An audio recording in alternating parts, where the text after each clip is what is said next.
Hello friends, स्वागत है आपका मेरे यूट्यूब चैनल मैथ्स विद लवी में। मैं लवी चौहान आपके सामने प्रेजेंट कर रही हूँ कि रेशनल नंबर और इरेशनल नंबर क्या होते हैं। तो पहले हम रियल नंबर्स के बारे में बात करेंगे कि वास्तविक संख्याएं क्या होती हैं। रियल नंबर्स को हम दो पार्ट में डिवाइड करते हैं। रियल नंबर्स को हम दो पार्ट में डिवाइड करते हैं। पहला होता है हमारा रेशनल नंबर्स। पहला होता है हमारा रेशनल नंबर्स। रेशनल नंबर्स, इसको हम बोलते हैं परमीय संख्याएं। इसको हम क्या बोलते हैं? परमीय संख्याएं।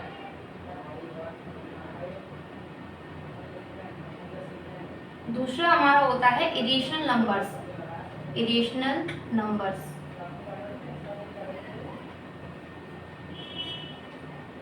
ठीक है, इसको हम बोलते हैं अपरिमेय संख्याएं।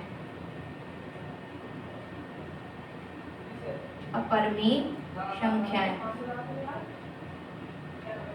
इतना समझ में आ गया होगा कि रियल नंबर्स जो होते हैं, वास्तविक संख्या, उनको हम दो पार्ट में डिवाइड करते हैं। पहला होता है हमारा रेशनल नंबर्स, दूसरा होता है हमारा इरेशनल नंबर्स। तो पहला और सबसे पहले, और इसका मतलब क्या हो गया कि परिमेय संख्याएं और अपरिमेय संख्याओं के समूह को हम क्या कहते हैं? वास्तविक संख्याएं कहते हैं। वास्तविक संख्या समझ में आ गई होंगी कि क्या होती है।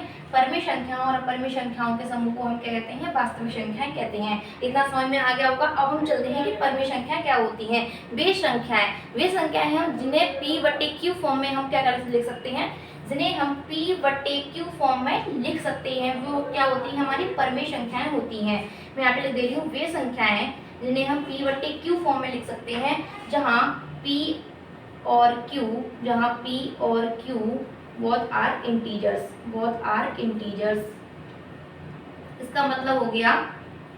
इसका मतलब ये हो गया कि P और Q क्या होने चाहिए? दोनों पूर्णांक होने चाहिए, और Q बराबर नहीं होना चाहिए 0 के। Q बराबर नहीं होना चाहिए 0 के। क्यों? अगर जैसे 2/0 हो गया, अगर Q 0 हो जाएगा तो उसका मतलब होगा अनंत। ठीक है, इसलिए हमारा क्या होना चाहिए? Q 0 नहीं होना चाहिए। तो परिमेय संख्या समझ में आ गई होंगी कि परिमेय संख्या क्या होती है। वे संख्याएं जिन्हें हम P/Q फॉर्म में लिख सकते हैं, वो हमारी क्या होती है? परिमेय संख्या होती हैं, जहाँ P और Q दोनों क्या होने चाहिए? पूर्णांक होने चाहिए, और Q बराबर नहीं होना चाहिए 0 के। Q बराबर नहीं होना चाहिए 0 के। अगर हमारा Q 0 हो गया तो ये हमारा क्या हो जाएगा? अनंत में आ जाएगा। ठीक है, अनंत बन जाएगा। इसलिए हमारा क्या होना चाहिए? Q 0 नहीं होना चाहिए। अब मैं इसके एग्जाम्पल आपको दे देती हूँ। इसके एग्जाम्पल्स क्या क्या हैं, तो मैं इधर इसको लिख देती हूँ। इसके एग्जाम्पल मैं यहाँ पे लिख दे रही हूँ, जैसे 2/3, 3/5, -3/7, -8/11, ये सभी क्या है मेरे? ये सभी क्या है? रेशनल नंबर्स के एग्जाम्पल हैं। ठीक है, अब मैं दूसरा एग्जाम्पल आपको देती हूँ। 0, 1, 2, 3, 4, 5। क्या ये मेरी परिमेय संख्याएं हैं? अगर मैं आपसे बोलूँ क्या 0, 1, 2, 3, 4, 5, क्या ये मेरी परिमेय संख्या है? तो आपका जवाब होगा हाँ, ये मेरी क्या है? परिमेय संख्याएं हैं। अगर मैं बोलूँगी P/Q फॉर्म में तो नहीं लिखी, तो इसको क्या है? इसके नीचे मैं 1 मान सकती हूँ, कोई दिक्कत? इसके नीचे 1 मान सकती हूँ। तो अब तो ये P/Q फॉर्म में लिख गई ना, P/Q फॉर्म में लिख गई। तो रेशनल नंबर्स क्या होते हैं? जिन्हें हम P/Q फॉर्म में लिख सकें, और हमारी क्या है? P/Q फॉर्म में लिखी है। शर्त हमारी ये थी कि हमारा क्या है कि हमारा हर 0 नहीं होना चाहिए, मतलब Q 0 नहीं होना चाहिए। अंश तो 0 हो जाए कोई दिक्कत नहीं है। ठीक है, हमारा क्या है? हर 0 नहीं होना चाहिए। तो ये क्या है हमारी? 0 क्या है? एक परिमेय संख्या है। कभी कभी ये क्वेश्चन आ सकता है कि 0 एक परिमेय संख्या है या अपरिमेय संख्या, तो आपका जवाब होगा कि 0 एक परिमेय संख्या है, क्योंकि 0/1 हम इसको लिख सकते हैं। ठीक है, अगर अब मैं आपको दूसरा एग्जांपल दे रही हूँ। 0.3, 0.53, 0.63, ये भी क्या है? सभी मेरी परिमेय संख्याएं हैं। इसको भी अगर इसको मैं कैसे लिख सकती हूँ P/Q फॉर्म में, तो आप इधर समझ लें। 0.3 है, इसको मैं इस तरीके से लिख सकती हूँ। 3/10 इसको मैं लिख सकती हूँ या नहीं लिख सकती? तो इससे क्या है, इनको भी दशमलव वाली जितनी भी संख्या है, उनको हम P/Q फॉर्म में इस तरीके से लिख सकते हैं। ठीक है, इतना समझ में आ गया होगा। और इसके एग्जाम्पल्स मैं आपको दे रही हूँ।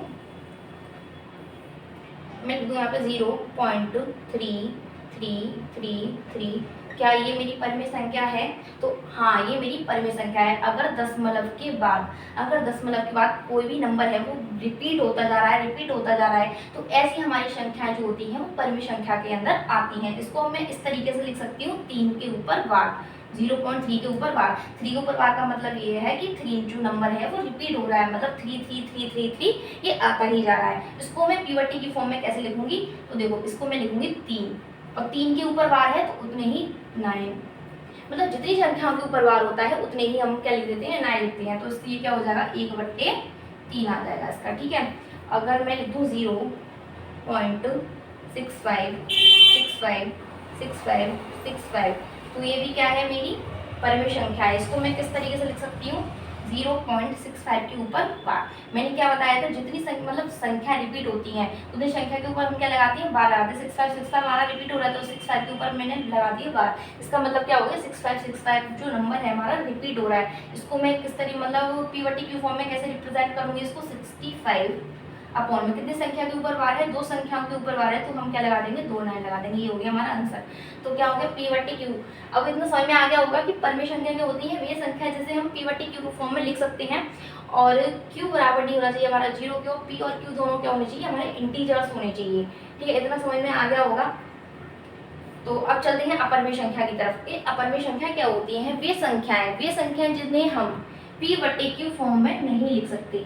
वे संख्याएं जिन्हें हम P/Q फॉर्म में नहीं लिख सकते, वे हमारी क्या होती हैं, अपरमेय संख्याएं होती हैं। जैसे मैं एग्जांपल में आपको समझा देती हूँ इधर, जैसे मैं एग्जांपल इधर दे देती हूँ आपको। जैसे मैंने एग्जांपल दिया आपको, रूट में 2, रूट में 3, रूट में 7, ये सभी क्या है, हमारी अपरमेय संख्या है। पाई भी हमारी क्या है, एक अपरमेय संख्या है। अगर आप बोलेंगे कि पाई का मान तो 22/7 होता है, जो 22/7 होता है वो क्या है हमारा, परमेय संख्या है हमारा। 22/7 है ना, वो कौन सा नंबर है, रेशनल नंबर्स है। क्या है, रेशनल नंबर्स है। और जो पाई है ना वो हमारा इरेशनल नंबर। जो पाई की जो वैल्यू है 22/7, ये इसकी अप्रॉक्स वैल्यू है। क्या है, इसकी अप्रॉक्स वैल्यू, इसकी अप्रॉक्स वैल्यू है, ठीक है। इसका एग्जैक्ट मान नहीं है ये। इसलिए जो पाई है ना वो क्या है, हमारा इरेशनल नंबर है। जो पाई की जो वैल्यू है ना 3.1416 इस तरीके से आगे चलती रहती है, इसका कभी एंड ही नहीं है, ठीक है। इसको हमें क्या है, इसको हम P/Q की फॉर्म में नहीं लिख सकते।